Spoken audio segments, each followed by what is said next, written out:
Per tutta dunque la striscia di territorio percorsa dall'esercito s'era trovato qualche cadavere nelle case, qualcheduno sulla strada. Poco dopo, in questo e in quel paese, cominciarono ad ammalarsi, a morire, persone, famiglie di mali violenti, strani, con segni sconosciuti alla più parte dei viventi.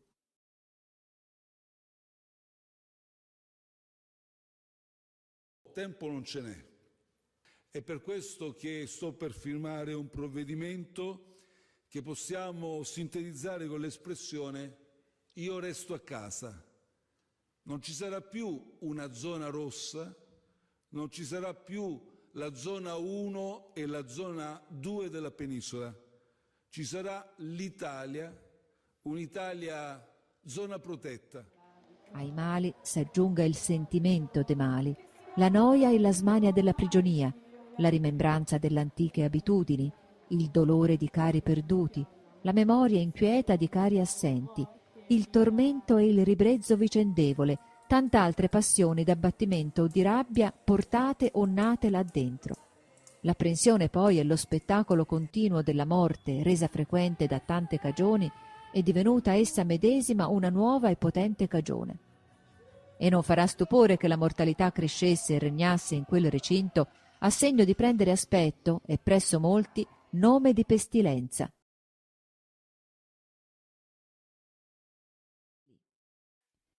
La sera avanti questo giorno, in cui Renzo arrivò in Milano, le strade e le piazze brulicavano d'uomini che, trasportati da una rabbia comune, predominati da un pensiero comune, conoscenti o estranei, senza essersi dati intesa, si riunivano in crocchi, quasi senza avvedersene, come gocciole sparse sullo stesso pendio.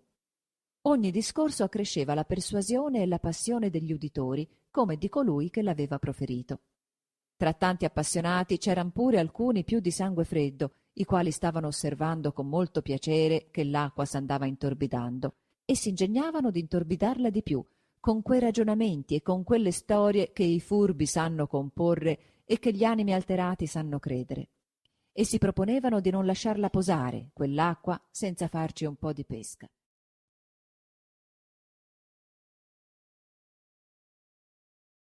C'era del resto un certo numero di persone non ancora persuase che questa peste ci fosse. Per levare ogni dubbio trovò il Tribunale della Sanità un espediente proporzionato al bisogno. Era in quel giorno morta di peste, tra gli altri, un'intera famiglia. Nell'ora del maggior concorso, in mezzo alle carrozze, alla gente a cavallo e a piedi, i cadaveri di quella famiglia furono, d'ordine della sanità, condotti al cimitero suddetto su un carro, ignudi, affinché la folla potesse vedere in essi il marchio manifesto della pestilenza.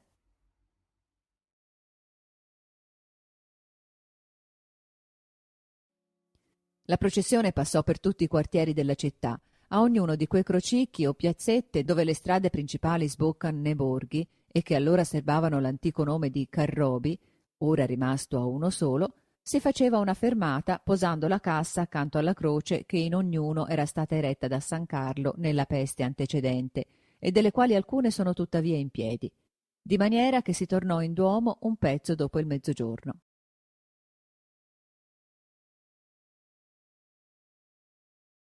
Scendeva dalla soglia d'uno di quegli usci e veniva verso il convoglio una donna il cui aspetto annunziava una giovinezza avanzata, ma non trascorsa, e vi traspariva una bellezza velata e offuscata, ma non guasta, da una gran passione e da un languor mortale. Portava essa in collo una bambina di forse 9 anni, morta, ma tutta ben accomodata, co capelli divisi sulla fronte, con un vestito bianchissimo, come se quelle mani l'avessero adornata per una festa promessa da tanto tempo e data per premio.